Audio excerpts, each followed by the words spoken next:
Selamat petang, Bapak Ibu serta saudara-saudara dan juga anak-anak sekalian. Kita berjumpa kembali di dalam acara peraya yang diadakan oleh gereja kita. Walaupun kita masih belum bisa bertatap muka di dalam acara persekutuan ini, namun kiranya itu tidak mengurangi sukacita kita. Mari kita mau mengawali peraya ini dengan sebuah pujian, Tuhan Yesus baik.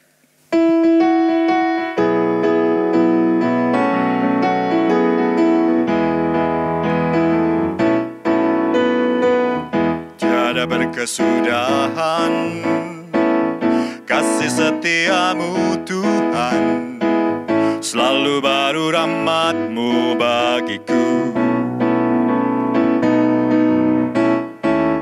Hari berganti hari, tetap kulihat kasih-Mu, tak pernah berakhir di hidupku. Tuhan Yesus baik, sungguh amat baik, untuk selama-lamanya. Tuhan Yesus baik, Tuhan Yesus baik, sungguh amat baik, untuk selama-lamanya. Tuhan Yesus baik.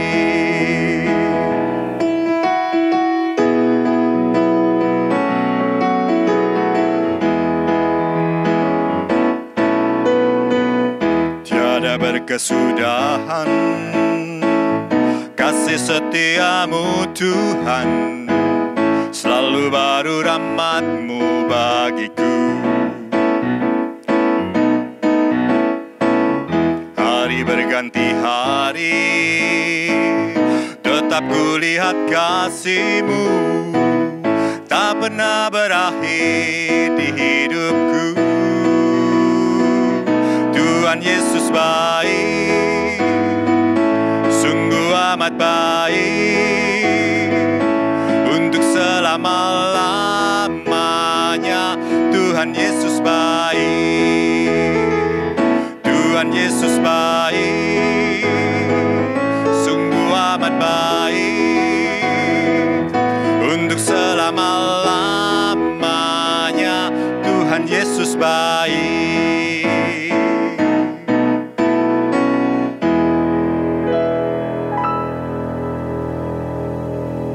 Kita akan mendengarkan firman Tuhan yang akan disampaikan oleh Pendeta Timotius Adidharma dengan tema berdamai dengan diri sendiri. Namun sebelumnya, kita akan bersama-sama mempersiapkan hati kita dengan sebuah pujian pribadi yang mengenal hatiku.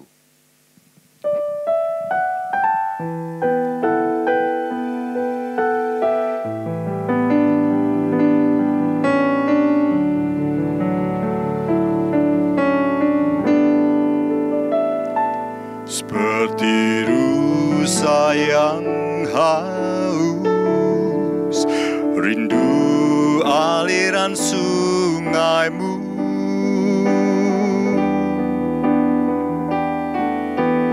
Hatiku tak tahan menunggu-Mu.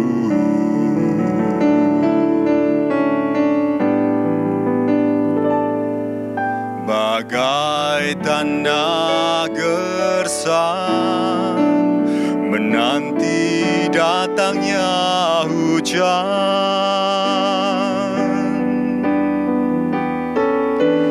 begitupun jiwaku, Tuhan.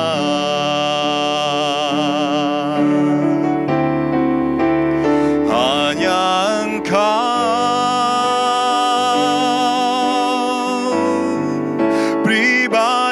yang mengenal hatiku, tiada yang tersembunyi bagi-Mu.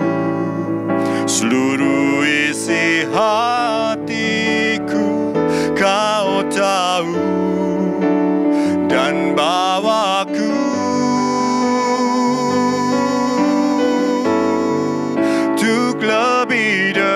dekat lagi padamu, tinggal dalam indahnya dekapan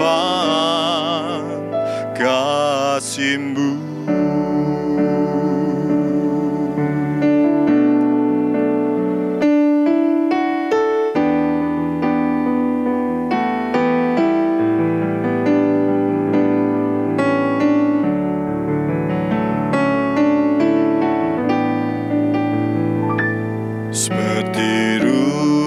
Yang haus, rindu aliran sungai-Mu,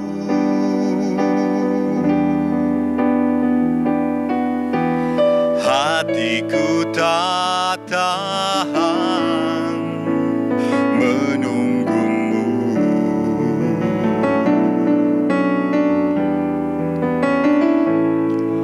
Bagai tanah gersang menanti datangnya hujan, begitupun jiwaku, Tuhan. Hanya Engkau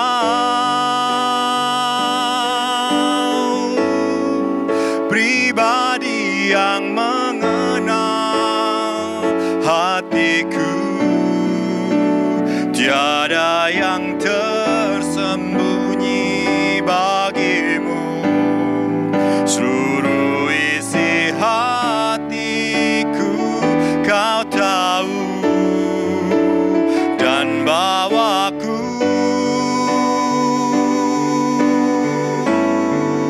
untuk lebih dekat lagi padamu, tinggal dalam indahnya dekapan kasih-Mu.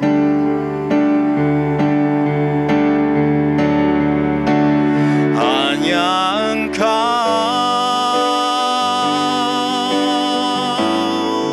pribadi yang mengenal hatiku, tiada yang tersembunyi bagimu. Seluruh isi hatiku Kau tahu, dan bawaku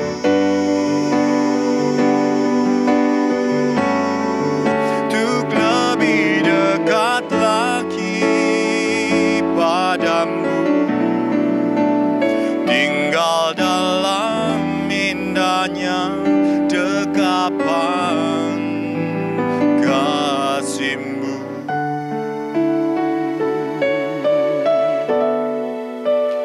Tinggal dalam indahnya dekapan kasih-Mu.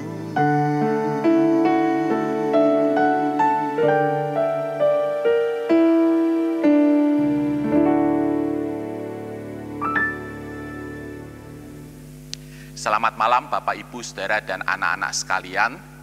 Tema peraya kali ini adalah berdamai dengan diri sendiri. Karena kita ada di bulan perdamaian, bulan September, maka tema acara-acara gereja di sepanjang bulan ini terkait dengan nilai perdamaian. Peraya pada malam hari ini akan disampaikan oleh Pendeta Timotius Adidharma. Beliau adalah Gembala Jemaat di GKMI Anugerah Rayon Kembangan. Kita akan simak uraian beliau. Saudara, hari ini kita akan membahas tema yakni berdamai dengan diri sendiri. Kita tahu tepat di bulan September adalah bulan perdamaian yang telah ditetapkan oleh Sinode. Karena itu GKMI hampir semua gereja mengkhotbahkan tema-tema yang berkaitan dengan perdamaian. Tidak salah jika dalam peraya GKMI Kudus hari ini kita akan membahas mengenai topik atau tema berdamai dengan diri sendiri. Dan sebelum kita melanjutkan akan pembacaan dan perenungan akan Sabda Tuhan, mari kita saksikan video klip berikut ini.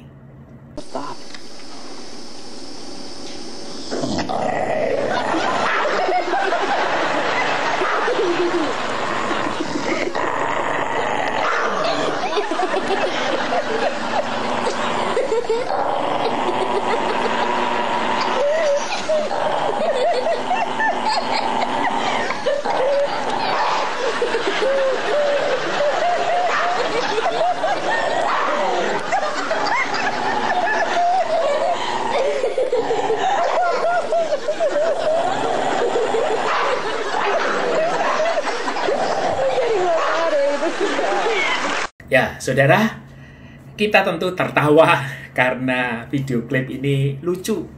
Menggambarkan bagaimana seekor anjing yang on seperti itu bisa merasa terancam. Ia terancam oleh dirinya sendiri. Saudara, banyak di antara kita juga walaupun mentertawakan video klip tersebut, tetapi juga berperilaku tidak jauh dari perilaku tersebut. Kita merasa terancam, kita merasa tidak nyaman. Bahkan kita bisa melukai diri kita sendiri. Kita mempertahankan sesuatu yang belum jelas. Kita melindungi diri kita dari ancaman yang gambarannya itu ternyata adalah pikiran-pikiran kita sendiri. Penyebabnya banyak tentunya. Tetapi salah satu penyebab adalah bahwa kita merasa tidak nyaman, tidak aman, atau insecure. Kita merasa tidak aman dan nyaman dengan diri kita sendiri. Entahkah kita merasa secara physically, tubuh kita itu tidak membuat kita nyaman. Dulu saya pernah merasakan hal demikian. Saya tidak nyaman karena badan saya tidak terlalu tinggi atau tepatnya pendek. Saya tidak nyaman dengan kondisi fisik tampilan saya karena mulut saya tidak terlalu rapi dan rata. Saya tidak nyaman dengan diri sendiri karena mungkin juga kondisi ekonomi keluarga tergolong bahwa kami adalah orang-orang yang miskin. Atau banyak reason, alasan yang membuat kita minder, tidak nyaman, dan dikatakan belum bisa berdamai, percaya pada diri sendiri. Atau juga ada orang yang mengalami trauma masa lalu. Ia dibully, ia mengalami kekerasan, ia mengalami pelecehan, yang mengalami tindakan kejahatan di masa lalu yang membuat ia bertahun-tahun mengalami situasi traumatis sehingga ia tidak percaya pada orang lain dan bahkan pada diri sendiri. Susah sekali ia untuk move on. Ia memandang segala sesuatu yang ada di sekitarnya tidak oke karena dia melihat dirinya sendiri juga tidak oke. Orang lain tidak oke. Karena saya melihat diri saya juga tidak oke. Nah, hal tersebut banyak terjadi dan mungkin juga ada terjadi di antara bapak dan ibu saudara sekalian. Nah, kalau kita hari ini membahas tema berdamai dengan diri sendiri, apa yang kita harapkan dari tema ini? Tentu kita semua berharap agar bisa dibantu untuk menerima kekurangan diri sendiri. Untuk bisa berubah menjadi pribadi yang penuh, pribadi yang utuh di dalam Kristus Tuhan. Ya, saya katakan bahwa di dalam Kristus Tuhan. Sekali lagi, di dalam Kristus Tuhan. Sebab saya teringat akan firman Tuhan yang mengatakan bahwa di luar aku, kamu tidak dapat berbuat apa-apa. Ya, di luar aku kamu tidak dapat berbuat apa-apa. Di luar Tuhan kita tidak dapat berbuat apa-apa. Yohanes 15 ayat yang ke-5. Karena pertolongan Tuhan. Karena pertolongan Tuhanlah kita menerima anugerah kasih karunia. Sebab di luar Tuhan kita tuh rentan. Kita itu mudah rapuh. kita itu mudah menyalahkan situasi. Kita itu mudah menyalahkan diri sendiri. Sebab itu Tuhan berkata bahwa kamu harus melekat padaku. Akulah pokok anggur dan kamu rantainya. Kalau kamu lepas di luar aku, kamu tidak dapat berbuat apa-apa. Nah, ini juga termasuk perihal berdamai dengan diri sendiri. Perdamaian itu hanya bisa dikerjakan oleh Tuhan. Mungkin kita berkata bahwa bukankah saya harus berusaha dalam diri sendiri? Saya bisa ditolong oleh psikolog, psikiater untuk bisa berdamai dengan diri sendiri, menerima kenyataan diri sendiri. Ya, tentu psikolog bisa membantu. Psikiater bisa menolong.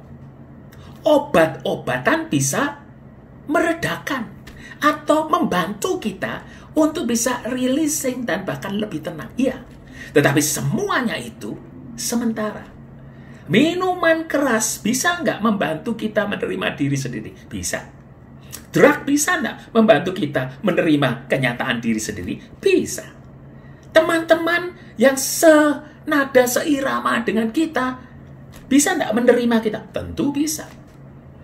Psikolog, psikiater bisa? Bisa. Tetapi semuanya itu bersifat sementara. Kalau kita lari kepada drug, kalau kita lari pada minuman keras, maka kita menjadi addicted dan kecanduan terhadap minuman keras. Terhadap obat-obatan itu, kita melarikan diri, kita denial terhadap kenyataan dan realita. Ketika kesadaran itu muncul, maka kita kembali kepada ketakutan, kegentaran, kerapuhan, kerentanan, dan kita tidak bisa kembali menerima diri kita sendiri. Karena itu tidak ada tips, karena itu tidak ada cara yang bisa menolong kita kecuali Tuhan. Sebab di luar aku, kamu tidak dapat berbuat apa-apa. Nah, kalau kita membaca dari 2 Tesalonika, kitab 2 Tesalonika, pada pasal yang ketiga ayat 16, saya akan membacakan bagi Bapak, Ibu, dan Saudara sekalian. 2 Tesalonika 3 ayat 16. Demikian bunyi firman Tuhan. Dan ia, Yesus, Tuhan damai sejahtera, kiranya mengaruniakan damai sejahteranya terus-menerus dalam segala hal kepada kamu. Tuhan menyertai kamu sekalian. Sekali lagi. Dan ia, Tuhan damai sejahtera, kiranya mengaruniakan damai sejahteranya terus-menerus dalam segala hal kepada kamu. Tuhan menyertai kamu sekalian. Kita tahu bahwa damai sejahtera itu asalnya dari Tuhan. Saudara, saya coba membedakan. Kalau kita itu senang, itu levelnya daging. Senang levelnya daging. Saya makan makanan yang enak, saya senang. Saya nonton satu film, cerita pendek, Tilik yang dibintangi oleh Butejo, wah saya senang, karena film ini bagus. Itu senang levelnya daging. Tetapi kalau saya itu puas, lebih dalam lagi, bukan dari senang, tapi puas itu levelnya jiwa. Levelnya jiwa. Tapi kalau saya mengalami sukacita dan damai sejahtera, itu tidak bisa tidak masuk ke dalam level roh. Itu hal rohani. Itu bukan daging. Itu bukan kepuasan jiwa. Kalau puas saya mencapai prestasi, itu puas. Saya juara, itu puas. Saya bisa mengalahkan dalam sebuah persaingan dan mencapai kedudukan, status pekerjaan yang baik, itu puas. Tapi apakah itu damai? Enggak. Apakah itu mendatangkan sukacita? Sementara. Tapi kalau damai, sejahtera, sukacita itu levelnya roh. Karena itu Tuhan berkata, damai sejahtera yang kuberikan padamu tidak sama dengan damai sejahtera yang diberikan dunia kepadamu. Dunia bisa memberikan kesenangan? Bisa. Dunia bisa memberikan kepuasan? Oh, bisa. Dunia bisa mendatangkan shalom, damai sejahtera, dan sukacita? Tidak bisa. Itu hanya dikerjakan oleh Roh Kudus. Karena itu Tuhan berkata bahwa Ia yang adalah Tuhan damai sejahtera. Dalam 2 Tesalonika 3 ayat 16. Ia, Tuhan itu, Tuhannya damai sejahtera. Kiranya mengaruniakan. Jadi damai sejahtera itu dikaruniakan. Kedamaian dengan Tuhan. Kedamaian dengan sesama. Kedamaian dengan diri sendiri. Juga dikaruniakan oleh Tuhan. Bukan karena saya tahu sadar masalah saya, lalu saya mencoba memberikan nama terhadap persoalan diri saya, lalu saya mau berdamai dengan diri saya. Tidak bisa kalau itu tidak dikerjakan oleh Tuhan. Tuhanlah yang mengerjakan damai sejahtera itu bagimu. Suatu hari, 2 anak saya, Yudis dan Benaya, mereka bertumbuh bersama. Saya punya 2 anak laki-laki. Sejak kecil mereka bersama-sama tidur satu kamar. Mereka tidak pernah bertengkar secara fisik. Mereka tidak pernah gontok-gontokan, nggak pernah. Paling ya cuman suara saja. Nah, lama mereka bersama-sama seperti sahabat. Kemana-mana runtang-runtung mereka berdua. Sampai teman-temannya melihat bahwa mereka ini kakak adik tapi seperti sahabat. Kalau kami bepergian naik mobil, mereka cerita di dalam mobil, asik mereka berdua. Kalau kami makan, mereka juga asik bercerita tentang situasi-situasinya masing-masing dan saling memberikan masukan satu dengan yang lain. Rukun baik, kami senang. Sebagai orang tua, tentu kami senang. Nah, saat pindah Jakarta, mereka juga masih bisa berdua. Kebetulan mereka bisa sama-sama kuliah di Jakarta.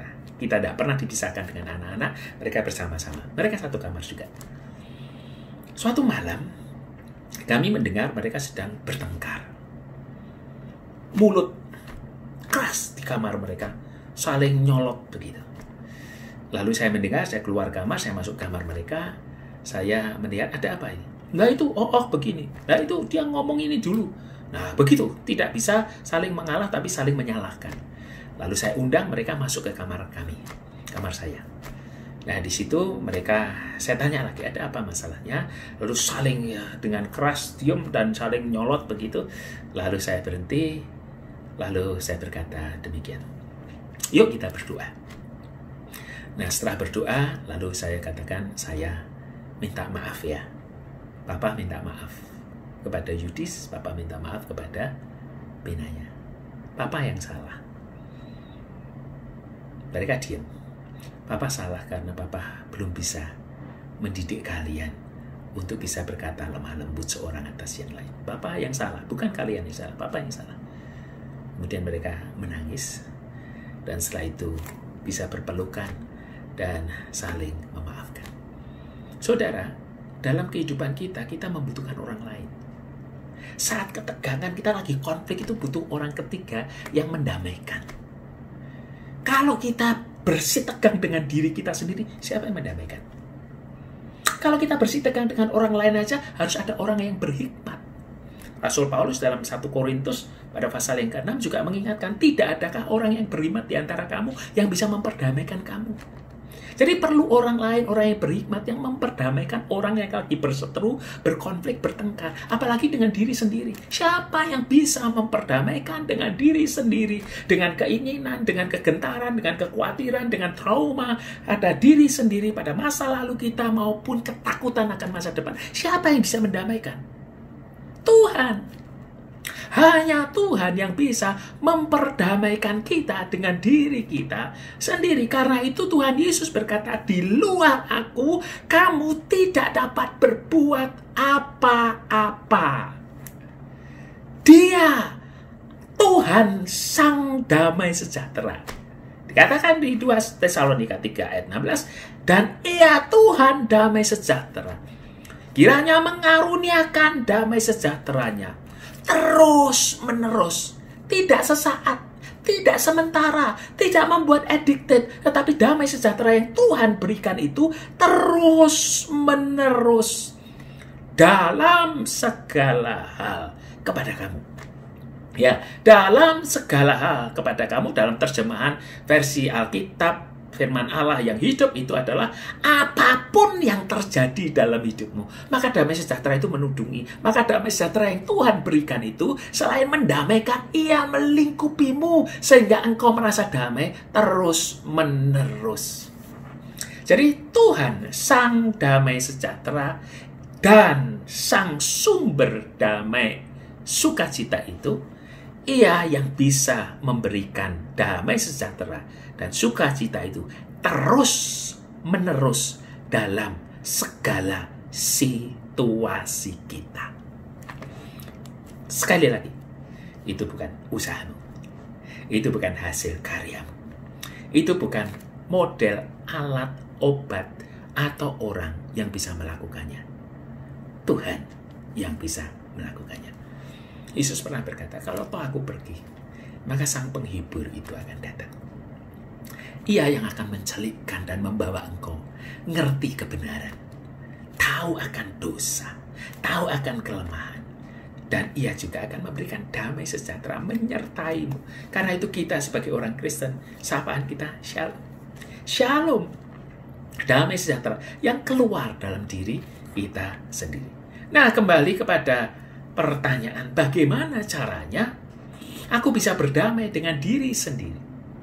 Sekali lagi, selain daripada apa yang kita tadi telah jelaskan, bahwa itu dikerjakan oleh Tuhan, ya, tapi bagaimana? Mari kita membaca dari Alkitab, dari kitab Mazmur, pasal yang ke-27.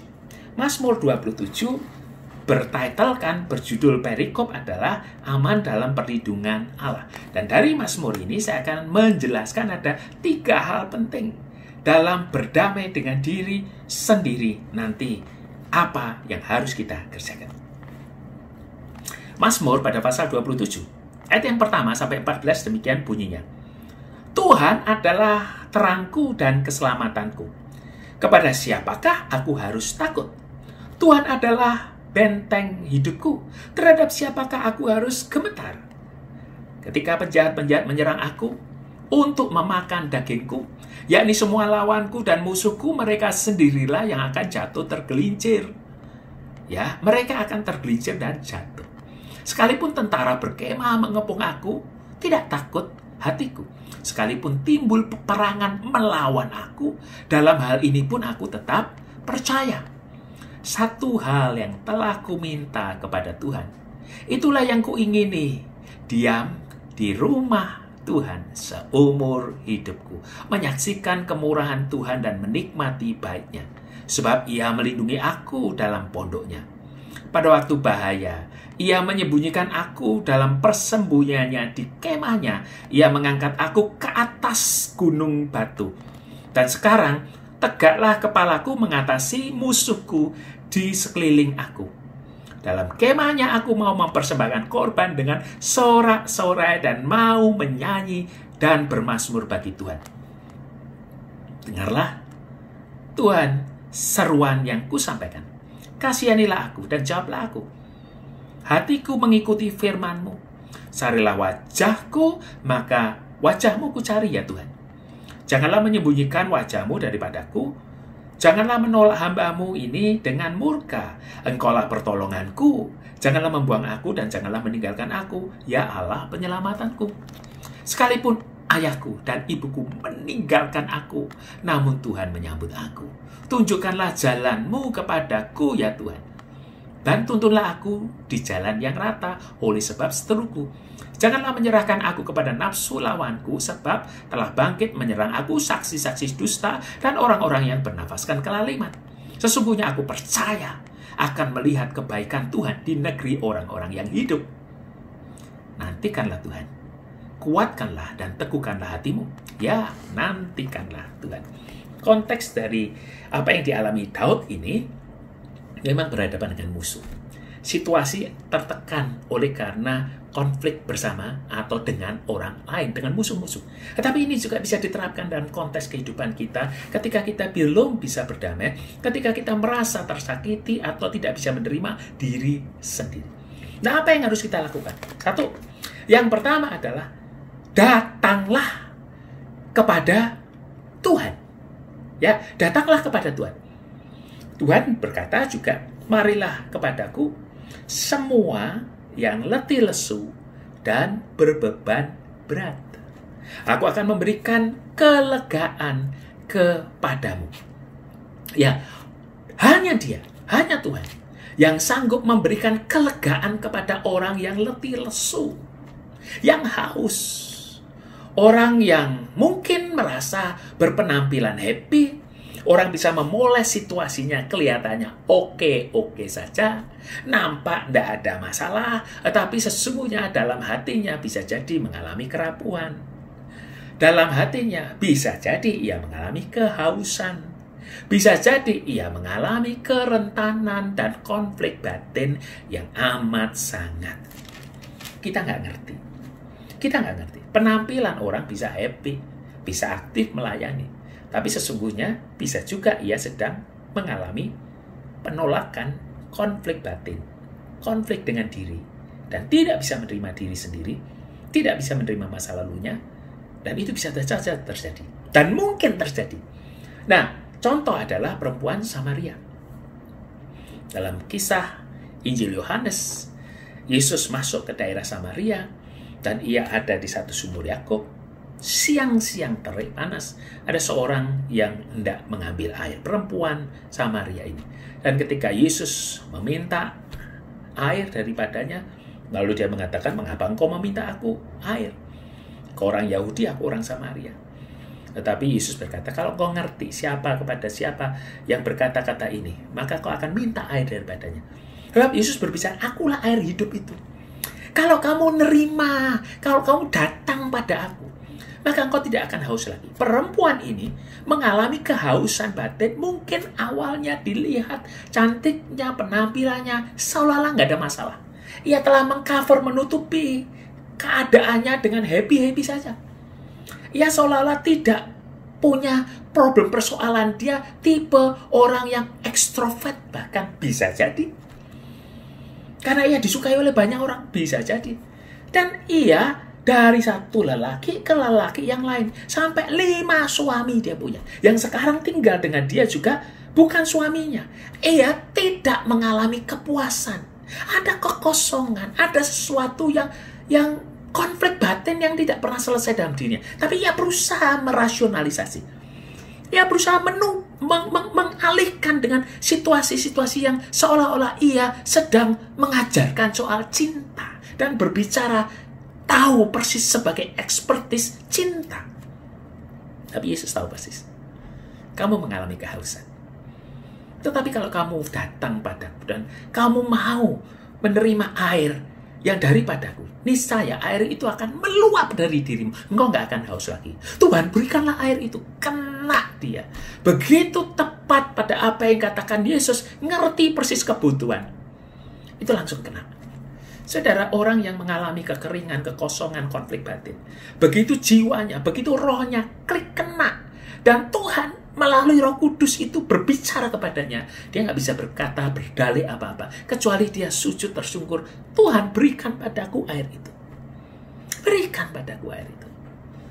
Nah, demikian pula yang bisa mengobati kita, yang tidak puas dengan hidup ini, yang tidak mau menerima tubuh ini, yang tidak mau menerima kulit ini, yang tidak mau menerima situasi status sosial atau situasi keadilan dan kebenaran, bahkan tidak mau menerima cinta.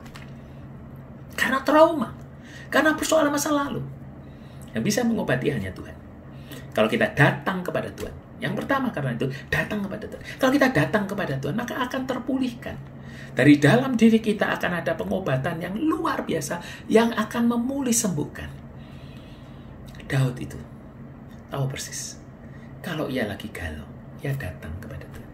Ia menyanyi. Ia bermazmur kepada Tuhan. Dan Tuhan memberikan damai itu tinggal atas dirinya. Ya, damai itu tinggal atas dirinya. Yang kedua, yang pertama adalah datang kepada Tuhan. Yang kedua adalah datang ke rumah Tuhan. Datang ke rumah Tuhan. Ya, saat situasi terjepit dan menjepit, Daud itu rindu. Ia mau datang ke rumah Tuhan. Mazmur 27 ayat yang keempat. Dia berkata, dan satu hal telah kuminta kepada Tuhan. Itulah yang kuingini, diam di rumah Tuhan seumur hidupku, menyaksikan kemurahan Tuhan dan menikmati baiknya. Sebab ia tahu, Daud tahu bahwa di rumah Tuhan ia bisa tegak berdiri. Sebab Daud tahu di rumah Tuhan ia dipulihkan. Sebab Daud tahu di rumah Tuhan ia diperdamaikan dan diberikan kemenangan. Sehingga Daud dapat berkata pada ayat yang ke-6. Jika ia dapat berkata demikian, maka sekarang tegaklah kepalaku mengatasi musuhku yang ada di sekelilingku. Kita juga bisa berkata, maka tegaklah kepalaku mengatasi keminderanku, mengatasi tidak terimaku terhadap diriku sendiri. Maka sekarang aku tegak kepalaku melihat musuh di sekelilingku, kata Daud. Dalam kemahnya, dalam rumah Tuhan itu, aku mau mempersembahkan korban dengan sorak-sorai dan bermazmur bagi Tuhan. Mazmur 27 ayat yang ke-6. Orang yang datang kepada Tuhan, orang yang datang ke rumah Tuhan akan dipulihkan. Jangan anggap enteng rumah Tuhan. Jangan anggap enteng persekutuan yang diadakan oleh gereja sebagai bagian dari ekspresi tempat rumah di mana yang letih, lesu, berbeban berat bisa datang. Kita kasih contoh lagi. Hana contohnya. Hana itu istri Elkana di madu Penina. Nah, Penina ini mendapati kemurahan Tuhan bisa hamil punya anak. Hana tidak. Hana tidak. Dia menangis di hadapan Tuhan. Nah, apakah dia menangis di hadapan Tuhan? Dia mengeluh terhadap ibunya atau keturunannya. Kenapa tidak memiliki kesuburan? Enggak. Ketika dia belum bisa menerima diri sendiri, ketika dia tersakiti oleh Penina, ketika dia dibully verbal maupun non-verbal, saat ia bergulat antara bisa menerima kenyataan ini atau tetap berharap kepada Tuhan, ia datang ke rumah Tuhan. Ia datang ke rumah Tuhan. Karena itu dikatakan bahwa ia berdoa di rumah Tuhan. Saat ia berdoa, dremimil, terus berdoa dengan menggerakkan bibirnya dan menangis. Maka Eli yang memperhatikan Hana, dipikir Hana ini mabuk oleh anggur. Maka ditegur, jangan mabuk di rumah Tuhan mabuk. Maka ketika Hana ditegur oleh Eli, dia berkata demikian, saya tidak mabuk. Saya tidak mabuk, Tuanku. Saya adalah seorang perempuan yang sangat bersusah hati. Anggur ataupun minuman yang memabukkan tidak aku minum, melainkan aku mencurahkan isi hatiku di hadapan Tuhan. Aku tidak mabuk. Aku orang perempuan yang sedang bersusah hati. Orang gak ngerti. Suamiku sendiri gak ngerti. Aku susah hati. Aku ingin mencurahkan seluruh isi hatiku di hadapan Tuhan. Saudara, rumah Tuhan adalah rumah tempat pencurahan isi hati. Rumah Tuhan bukan rumah gosip. Rumah Tuhan bukan rumah untuk saling menilai dan menyalahkan. Rumah Tuhan bukan tempat orang mabuk. Rumah Tuhan itu disediakan untuk doa. Yesus berkata, rumahku itu rumah doa.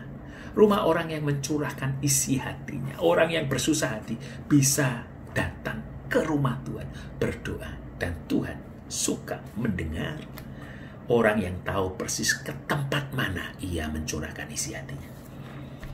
Gereja, kemah Tuhan, bait Tuhan. Saudara, kalau saudara itu sedang bersusah, saudara menghadapi situasi yang sangat sulit, sakit penyakit, yang divonis dalam kegentaran, saudara lari kemana? Cobalah datang ke rumah Tuhan, berdoa. Izin minta kunci di dekat mezbah Tuhan. Di kursi itu, saudara bisa duduk hanya berdoa, minta, menangis, mencurahkan isi hati. Aku orang yang bersusah hati, Tuhan. Saat engkau menginginkan anakmu mendapat jodoh yang tepat, pekerjaan, apa yang kau lakukan? Kita tentu bisa berkata, doa bisa di mana saja. Tentu. Di rumah juga bisa berdoa, tentu. Tapi rumah Tuhan rumah Tuhan. Kalau kita datang ke rumah Tuhan itu suasananya lain, tidak ada gangguan dan hanya menghadap pada Tuhan. Sebab di mezbah altarmu ini Tuhan, firman dan janji, berkat dan perjanjian itu sering aku dengar dan disampaikan. Sebab di rumah Tuhan ini puji-pujian, rasa syukur, optimisme, iman dibangun. Aku mau Tuhan ajari aku menyanyi. Aku mau Tuhan ajari aku optimis. Aku mau Tuhan ajari aku beriman. Aku mau Tuhan ajari aku perdamaian. Aku mau Tuhan ajari aku dengan sebuah harapan yang bukan pepesan kosong. Hana didengar doanya. Setahun kemudian dia punya Samuel, anak yang lahir dari doa di rumah Tuhan, menjadi hakim yang besar, yang mengurapi Daud menjadi raja. Yang ketiga, jadi yang pertama tadi kita datang kepada Tuhan. Yang kedua, datang ke rumah Tuhan. Yang ketiga adalah datang ke negeri orang yang hidup. Apa ini? Ya, jadilah orang yang hidup. Orang yang optimis, orang yang beriman. Bukan orang yang mati, orang yang menyerah, orang yang kalah. Masukilah negeri orang yang hidup. Orang yang hidup itu menuju kepada kehidupan dengan cara memasuki negeri orang yang hidup. Ayat 13 berkata demikian. Pasal 27 ayat 13. Sesungguhnya aku percaya akan melihat kebaikan Tuhan. Sesungguhnya aku percaya aku akan dipulihkan. Sesungguhnya aku percaya aku akan ditolong oleh Tuhan. Sesungguhnya aku percaya bahwa doaku akan dijawab oleh Tuhan. Sesungguhnya aku percaya akan melihat kebaikan Tuhan. Di mana kebaikan Tuhan? Di negeri orang-orang yang hidup. Ya, di negeri orang-orang yang hidup. Di antara orang-orang yang optimis. Karena itu gereja, persekutuan, komunitas harus menjadi perwakilan dari orang-orang yang hidup, yang saling menghidupkan, yang letih, lesu, lemah dikuatkan, yang haus diberi air yang sejuk, saling topang, saling menolong. Sehingga aku mau ke kumpulan itu, aku mau di komunitas yang menyegarkan, aku mau ke negeri orang-orang yang hidup itu. Jangan menjadi kumpulan orang yang mati. Jangan menjadi penggosip. Jangan menjadi orang yang melemahkan. Film Tile dari Butejo itu mengingatkan dan mengkritisi kita sendiri. Jangan-jangan kita itu juga Butejo-Butejo yang sukanya mengimajinasi dan memprovokasi. Bukan menguatkan. Bukan menghidupkan, tapi mematikan. Karena itu, mari datang ke negeri orang-orang yang hidup. Ke kumpulan orang-orang yang hidup. Ke orang-orang yang punya spirit semangat iman yang hidup. Untuk apa? Melihat kebaikan Tuhan. Untuk melihat kebaikan Tuhan, aku percaya. Aku akan melihat kebaikan Tuhan. Di mana? Di negeri orang-orang yang hidup. Itu yang dikatakan oleh Daud. Saya ingin kasih nasihat, kembangkan pola spiritual seperti tanaman yang heliotropik. Heliotropik itu itu matahari. Jadi dia mengarah kepada matahari, kepada terang. Kalau kita lihat tanaman, kita taruh di pot, kita taruh tergantung pada matahari. Kalau ya tertutup, maka dia akan mengarahkan bunganya, daunnya itu ke arah matahari. Itu efek heliotropik. Ke negeri orang hidup kita arahkan. Iman, konsentrasi, harapan, kata-kata kita latih ke negeri orang hidup, ke arah terang itu. Dan karena itu kita harus mengarahkan ke sana. Ya, datang ke negeri orang hidup, ke arah terang, kepada kebaikan Tuhan. Itu kita otomatis ke arah. Kalau gereja, kalau persekutuan itu arahnya, fokusnya sama ke arah terang, maka itu akan membawa kehidupan bagi dirinya. Dari mana kita bisa tahu bahwa kita harus mengarahkan terang? Karena firman Tuhan juga berkata demikian. Dalam Mazmur 27 ayat yang pertama. Dikatakan, Tuhan adalah terangku. Ya, Tuhan adalah terangku, Tuhan heliotropikku, Tuhan adalah terangku dan keselamatanku. Kepada siapa aku harus takut? Kepada siapa aku harus mengarahkan diri kecuali kepada terangnya, kepada kekuatannya, ke negeri orang hiduplah aku akan hidup. Jadi 3 tips yang harus kita kerjakan. Tuhan bisa bergerak memulihkan kita, mendamaikan kita dengan diri sendiri kalau kita bersedia datang kepada Tuhan. Ya, datang kepada Tuhan. Kedua, datang ke rumah Tuhan. Ketika datang ke kumpulan atau ke negeri orang-orang yang hidup, engkau dipulihkan. Dan damai sejahtera yang diberikan Allah kepada kita itu akan kekal tinggal. Dan aku, Tuhannya damai sejahtera, akan memberikan, akan mengaruniakan damai sejahtera kepadamu terus menerus. Indah ya? Indah. Karena itu jangan takut. Semua kita harus berdamai dengan diri sendiri. Agar kita bisa berdamai dengan Tuhan. Agar kita juga bisa berdamai dengan sesama. Mari mulai. Bisa dan mungkin. Sebab Tuhan yang mengerjakan, bukan kita. Sekali lagi, bukan kita. Tuhan yang mengerjakan. Serahkanlah segala kekhawatiranmu. Serahkanlah segala kegentaran dan ketakutanmu. Percayalah kepada Tuhan. Datanglah ke negeri hidup. Datanglah ke rumah Tuhan. Datanglah kepada Tuhan. Ya, itu yang akan menjadi kekuatan kita. Selamat merayakan hidup. Selamat berdamai dengan diri sendiri. Terima kasih Pendeta Timotius Adidharma atas uraian firman yang sangat baik bagi kami semua.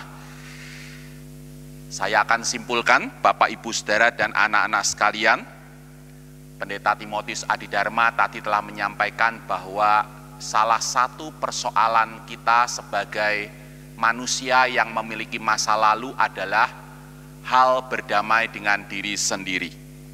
Kita seringkali merasa tidak aman atau tidak nyaman dengan diri kita sendiri terkait dengan keadaan kita atau pengalaman-pengalaman masa lalu yang tidak menyenangkan alias menyakitkan.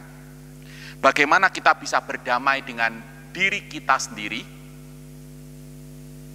Pendeta Timotius Adidharma telah menyampaikan dengan jelas 3 langkah yang sangat mendasar. Yang pertama adalah datang kepada Tuhan, karena Tuhan yang bisa mengaruniakan damai sejahtera yang sejati, yang bukan hanya kita rasakan di level kedagingan, bahkan jiwa, tapi sampai kepada seluruh keberadaan kita, damai sejahtera yang menetap, anugerah Tuhan. Yang kedua, datang ke gereja, karena gereja adalah rumah persekutuan. Dengan kita datang ke gereja, hati kita ditujukan kepada Tuhan dan kita tidak terganggu untuk mencurahkan isi hati kita kepada Tuhan dan menikmati karya pembaruannya atas kita. Dan yang terakhir adalah datang ke negeri orang-orang hidup. Maksudnya adalah kita hadir di tengah persekutuan, karena di tengah orang-orang percaya kita bisa saling menguatkan, mengingatkan, membangun, dan memelihara. Kiranya kita boleh berdamai dengan diri kita sendiri. Mari kita berdoa. Kita akan berdoa buat Pendeta Timotius Adidharma dan juga untuk kita semua. Bapa yang Maha Baik, kami bersyukur untuk firman-Mu yang telah disampaikan oleh hamba-Mu, Pendeta Timotius Adidharma.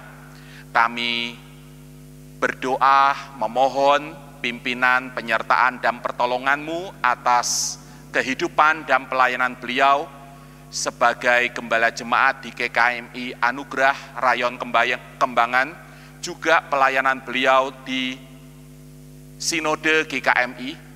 Kiranya Tuhan menuntun langkah demi langkah, mengaruniakan hikmat bijaksana, kesehatan, kekuatan, dan keberhasilan dari segala yang baik yang beliau sedang perjuangkan. Berkati keluarga, baik istri maupun anak-anak, serta keluarga besar beliau. Kami juga bersyukur untuk kesempatan kami boleh menikmati uraian firman-Mu. Tolonglah kami, saat ini juga kami boleh mulai berproses, berdamai dengan diri kami sendiri. Sehingga kami boleh hidup di dalam damai sejahtera yang sejati dan menyaksikan cinta kasih Tuhan, menolong orang-orang di sekitar kami untuk juga berdamai dengan diri mereka. Dengan demikian, nama Tuhan dimuliakan. Demi nama Tuhan Yesus Kristus, kami berdoa. Amin. Kita akan mengakhiri persekutuan kita pada malam hari ini dengan sebuah pujian, Semua Baik.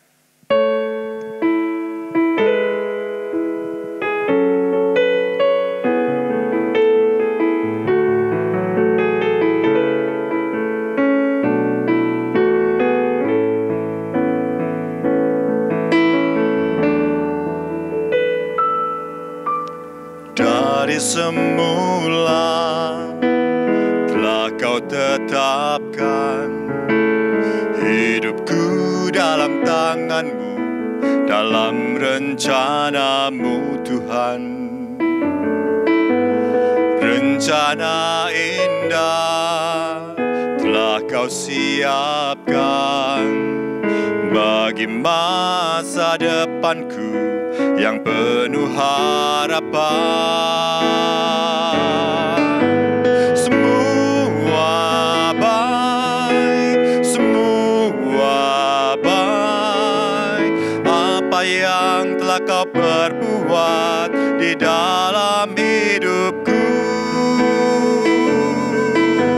Semua baik, sungguh teramat baik, Kau jadikan hidupku berarti.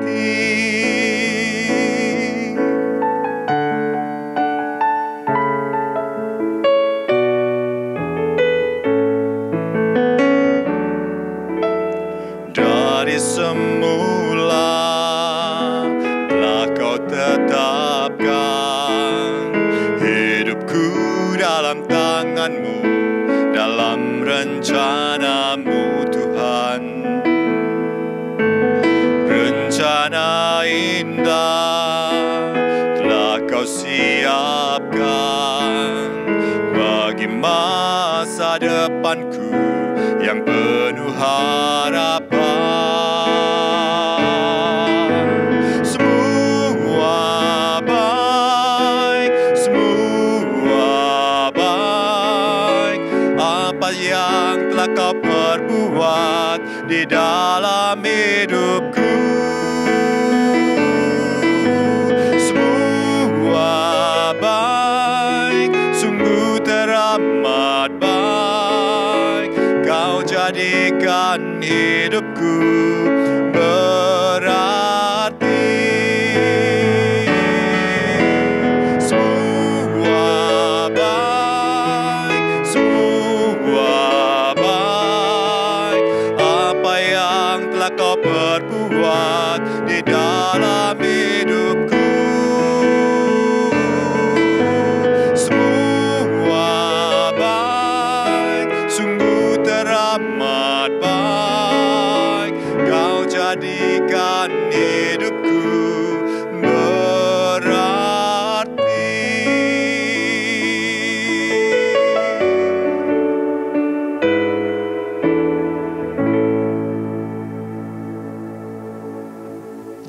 Mari kita berdoa.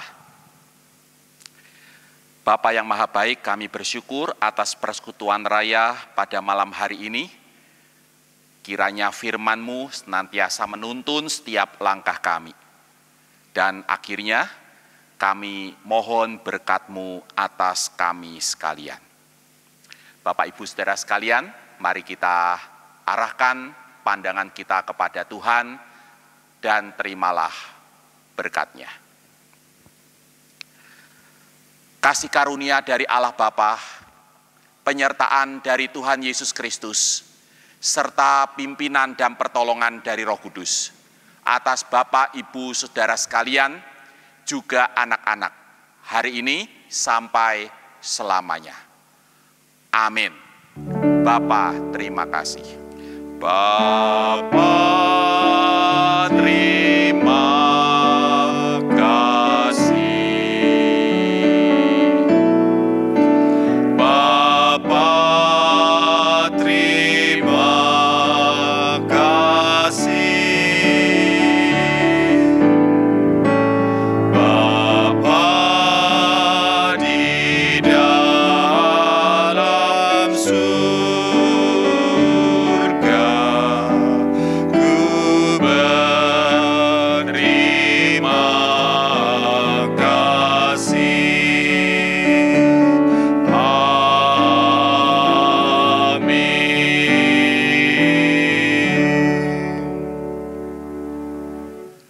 Bapak, Ibu, serta saudara-saudara dan juga anak-anak sekalian, tetap semangat, jaga kesehatan kita masing-masing, sampai bertemu di perayaan yang akan datang. Tuhan memberkati kita semua.